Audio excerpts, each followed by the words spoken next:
Foucault, na sua obra História da Sexualidade, publicada em 1993, afirma que a compreensão da sexualidade, que é diversa, e suas relações sociais da atualidade requerem a discussão de par em par de abordagens educativas com o intuito de contextualizar simbologias, técnicas, experiências e representações sociais que envolvam a escola, a família, o Estado, as políticas públicas, os campos jurídicos e da saúde, assim como as articulações e organizações da sociedade civil no que tange aos direitos humanos, direitos sexuais, preconceitos e discriminações, muitas vezes veladas, como também regulamentações através de leis, normas e padrões de comportamento que impõem regras sociais e relações de poder que, por vezes, contribuem para a reprodução de violências e deturpações da realidade social, especialmente nos casos de agressões físicas e emocionais a alguns grupos, como os de mulheres, homossexuais, afrodescendentes, indígenas, entre outros. Na sequência, falando um pouco sobre esse tema, apresentamos um compacto da palestra Arte e Diversidades, a arte e as questões de gênero, que ocorreu em 18 de março de 2021, com a professora mestre Marina Heidel e o professor Dr. Fernando Seffner. Esta palestra foi mediada pelo professor da Fundarte, Patrick Aosani. Eu vou fazer uma breve apresentação, então, dos nossos convidados. Professora Marina Heidel, então, ela é licenciada em Artes Visuais pela Fevale, pós-graduada em Psicopedagogia pela Universidade de Castelo Branco e mestra em Educação pela URGS. Professora de Artes Visuais da Fundarte há 27 anos, atualmente licenciada para atuar como diretora do Departamento de Promoção de Direitos LGBT do Ministério da Mulher, Família e Direitos Humanos, cargo que ocupa desde 2016. Professor Fernando Seffner, doutor em Educação, professor na Faculdade de Educação na URGS, docente do Programa de Pós-Graduação em Educação da URGS, na linha de pesquisa Relações de Gênero, Sexualidade e Educação. Eu vou alternar aqui entre o meu roteiro e ver vocês, mas estarei sempre vendo vocês de alguma maneira, né? Eu queria, em primeiro lugar, agradecer. Eu já estive outras vezes nesse seminário, né, que ocorre há mais de 30 anos. Lembro bem do lugar, do auditório, das salas de trabalho, né, do hotel. Mais de uma vez fiquei aí, né. E assim, se por um lado fico alegre, né, de que a tecnologia tenha possibilitado a gente se aproximar e poder realizar o evento, por outro lado, essa tecnologia, nesse momento, tem uma nota triste, que é o fato de que nós só estamos fazendo assim porque há uma quantidade quase absurda, né, de mortos e que a gente não consegue estar presentes como gostaria. Eu teria ido com todo o prazer a Montenegro agora à noite, né, para dividir a fala com a Marina, para estar com vocês, né. Eu sinto simpatia pelo lugar da Fundarte, pela cidade, né. Mas, assim, então a tecnologia nos resolveu um problema, mas, na verdade, o nosso problema hoje é um problema bem maior, né? Eu queria ir direto para o tema, né? Eu gostei muito, assim, que dentro deste guarda-chuva que tomou arte, né? Ou artes, e tomou diversidade e colocou no plural, inclusive, diversidades, né? Foi alocado um painel, né, que recortou desse guarda-chuva os temas ligados a gênero e colocou em diálogo com a questão das artes, né? A minha especialidade aqui maior são as questões de gênero, né? O lado artístico eu vou passar mais para a Marina, né? Mas eu queria, então, fazer uma pequena ampliação na minha fala, de que eu vou colar nisso também sexualidade. Eu vou tratar um pouco de gênero e sexualidade e sua conexão com o campo das artes, né?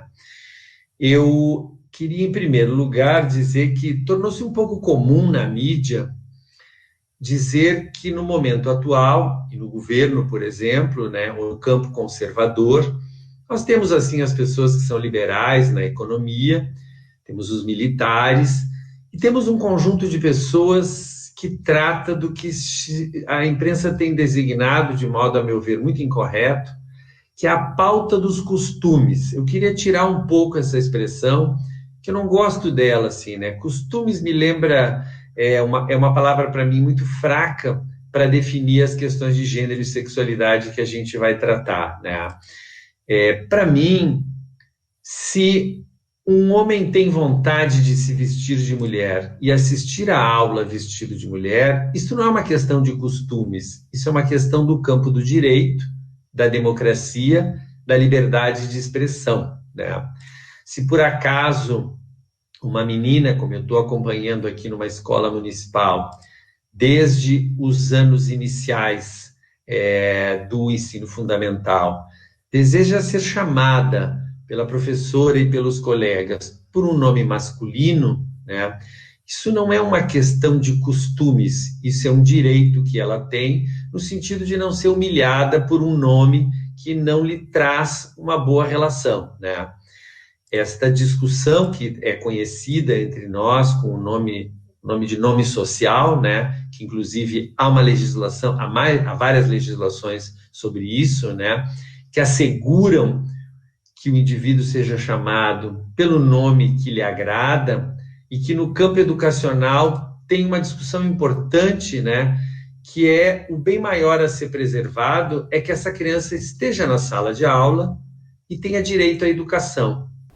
O professor Fernando segue explanando sobre a questão do nome social que algumas pessoas adotam para se sentirem mais confortáveis e respeitadas em suas escolhas. Isso não está ligado a costumes, mas sim a respeito. O professor diz que diversidade não é uma coleção de pessoas diferentes. A diversidade não é, para mim, meramente uma coleção de pessoas diferentes, né?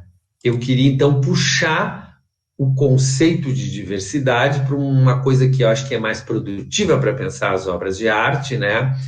A diversidade é quando eu percebo que esta série de coisas que eu não sou, eu posso vir a ser algumas delas e elas têm a ver também com o meu lugar do mundo.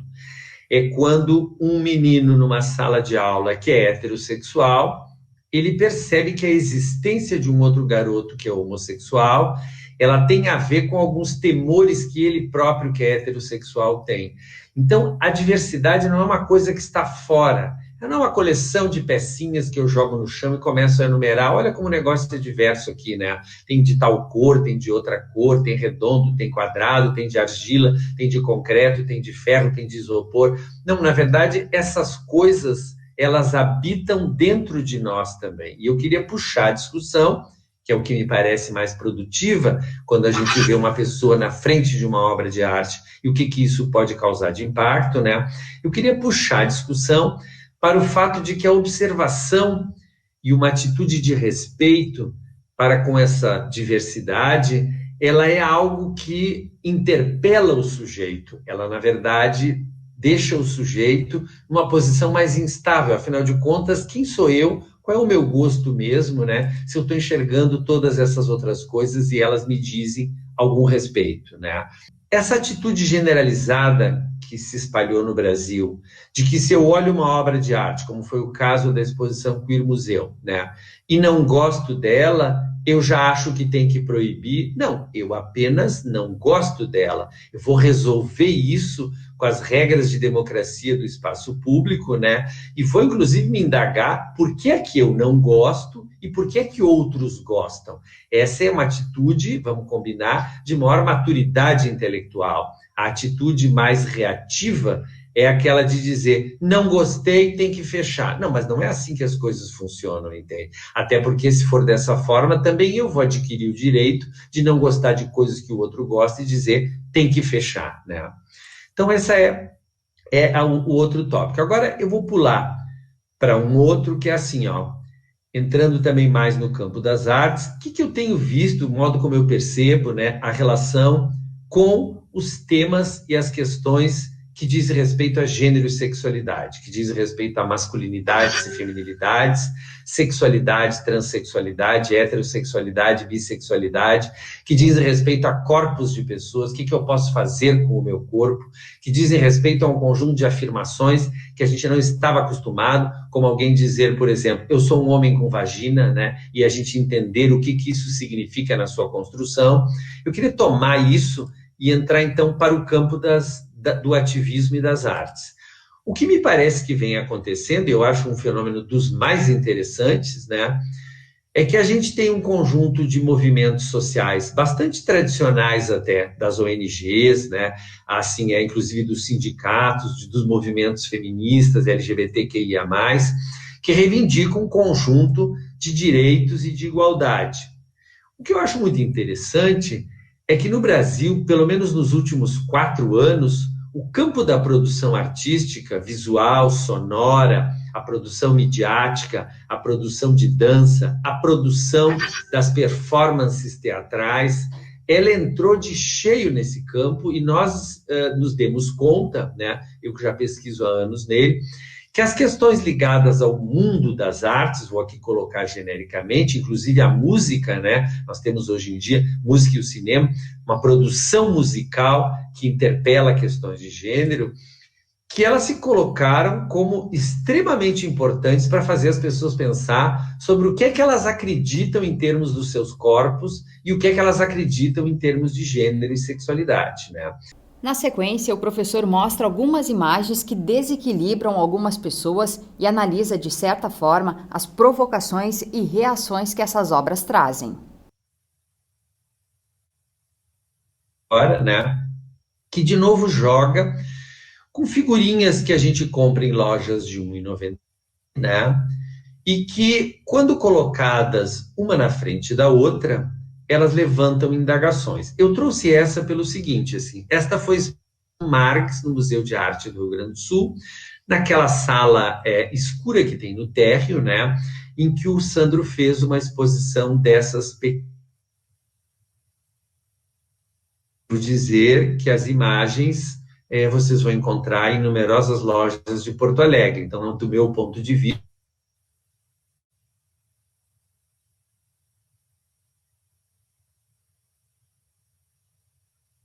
em vários lugares, né? Agora, esta composição que colocou uma miniatura de Jesus com o Sagrado Coração na frente de um Bambi, 2 figuras que se encontram em qualquer loja de R$1,99, né? Eu tive a ocasião de observar isso quando uma turma de crianças, né, tinha sido levada pela professora no Marx. Então, eu fiquei um pouco mais quietinho na sala, né, e fiquei observando a quantidade de discussões que essas 2 figuras se olhando colocaram, né, e a riqueza que a gente tem nesse tipo de coisa. Do meu ponto de vista, isso é ampliação do diálogo e da possibilidade de cada um pensar o seu lugar no mundo. Mas eu tenho claro que, para muita gente, essa simples colocação de uma figurinha na frente da outra, quem está na internet, eu convido a colocar o nome do Sandro K. no Google Imagens ou outro operador de busca, né, e ver as imagens desse tipo, essas figurinhas de biscuit, como acho que se chama, né, para perceber o que é que elas lhe causam, né.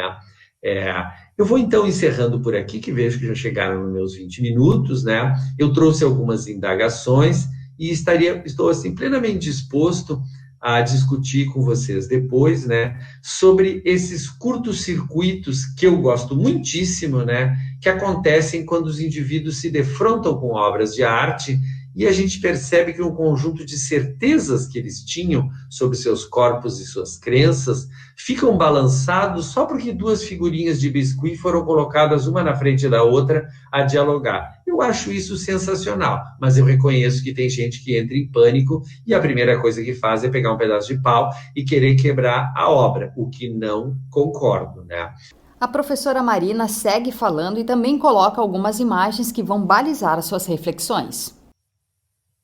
Então, eu trago um pouco dessas imagens, né, como eu gosto de provocar um pouco como professora de artes essas questões e o quanto isso também interfere nessas questões quando a gente percebe em alguns pontos que são temas relacionados ao que o Fernando também colocou anteriormente, ao pânico, né, o pânico moral. E aí, claro que dentro dessas linguagens, e aqui um pouco diferente, eu vou trazer um pouco das experiências que a gente vive no campo da vida, enquanto sujeito, enquanto mulher trans, enquanto identidade de gênero, e o quanto isso também reflete um pouco nas nossas experiências enquanto professora, enquanto artista, etc. Então, pode passar, por favor. E aí, pensar um pouco nessa linha de tempo, né, dessas histórias, que são histórias de vida que a gente carrega, e aí, claro que eu usei as minhas imagens não como uma autopromoção, mas com o cuidado de não usar muitas vezes imagens que não são autorizadas, né? Então, assim, veja o quanto a gente vive essas experiências no campo da identidade de gênero ou da sexualidade, e isso quanto a gente vai andando até chegar nesse lugar onde hoje a gente está. Marina também fala sobre as questões de violência que sofrem as pessoas LGBTQIA+, sobre o preconceito e as diferenças marcantes entre o feminino e o masculino, sobre ironia, incertezas, dúvidas e silêncio. Ela traz algumas experiências no campo das artes através do seu trabalho expositivo.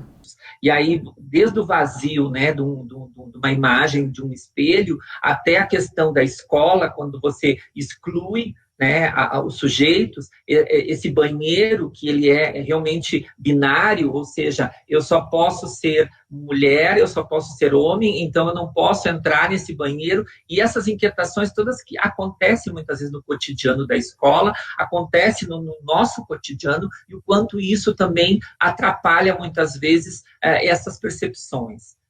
E aí, quando eu trago essa questão, né, do quanto isso também reflete essa questão da cruz, e o quanto isso também nos traz essa questão religiosa muito presente, né, desses ataques, muitas vezes, que a gente vê nesses lugares, ou porque fulano disse assim, ou porque ciclano disse isso, e a gente vai, então, ter a todo tempo essa perseguição, entre aspas, né, quanto a essas questões. Por favor. Ao mesmo tempo, a gente vai ver que a visibilidade, ela aparece, e aí aqui eu trago algumas imagens também que são frutos, né, desses sujeitos que têm essa visibilidade, e ao mesmo tempo, quanto ela também, né, aporte para uma violência. Então, ao mesmo tempo, a gente vai ter a visibilidade e a violência, que elas meio que andam juntas nesse lugar, né? E aí, o quanto esses sujeitos, por estarem muitas vezes nas mídias, também vão sofrer a violência muito maior, né? E aí quando você vê um artista que é gay, ou enfim, uma cantora que é trans, e esses processos de ataques, muitas vezes, eles são, né, desses lugares onde você, às vezes, nem espera que venha um ataque desse sujeito, né? Pode passar. E aí é triste um cenário, a gente está no meio de uma pandemia. Eu acho que realmente um país como o nosso, nós já perdemos muitas pessoas LGBT. Essa semana mesmo nós perdemos uma grande ativista trans, né, Valéria Rodrigues, que foi também, teve a sua história marcada por ser uma ativista, por ser uma militante, por ser também aquela candidata a vereadora em São Paulo, que não conseguiu se eleger na época, mas que teve todo um significado. E Valéria atuou muito fortemente no tráfico de mulheres trans e travestis, inclusive ela ajudou a Operação Fada Madrinha, na época, a realmente solucionar os casos naquele momento. E Valéria foi acometida pelo Covid. Um pouco antes, né, desse cenário todo que a gente perdeu de LGBTs, mas a gente ainda continua perdendo LGBTs para a violência, né, e o cotidiano, e essas reflexões, quando a gente vê essas imagens, né, que são imagens que chocam, mas são as imagens do cotidiano que muitas vezes as pessoas colocam e aí trazem um pouco dessa área artística para nos provocar. E aí também ali um desenho muito significativo para nós pensarmos foi o caso Dandara, né? O caso Dandara, que depois de morta ganhou uma homenagem em Nova York, né, com uma grande escultura de uma borboleta, só que Dandara foi agredida, carregada dentro de um carrinho de mão e colocada numa vala e ainda recebeu tiros, né, no Ceará.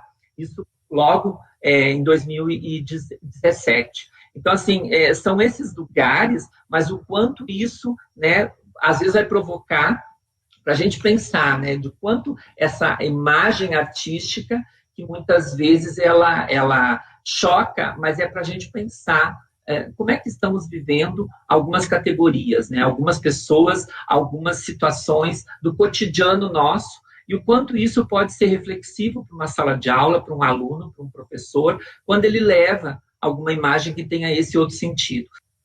E aí, eu acho que isso aqui marca um pouco, né, também da disputa política, enfim, que a gente precisa avançar num país como o nosso, onde a gente não tem uma lei que garanta ainda, né, a não ser as decisões do Supremo Tribunal Federal, sobre as questões de gênero, as questões de identidade, as questões enfim, desse mundo todo, dessa sopa de letrinhas, porque ainda a gente vai encontrar neste lugar, assim como em toda a sociedade, né, mas nesse lugar também, um lugar onde as pessoas vão ter, como o Fernando diz, o pânico, né, o pânico moral, ou é uma outra alternativa, ou vão se sentir ameaçados por um grande movimento, uma grande representatividade.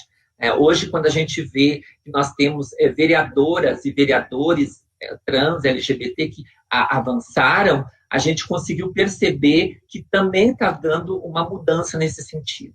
A palestra da professora Marina tem vários conteúdos interessantes e necessários de serem discutidos. Para assistir as 2 palestras na íntegra, acesse a versão completa no canal da Fundarte no YouTube.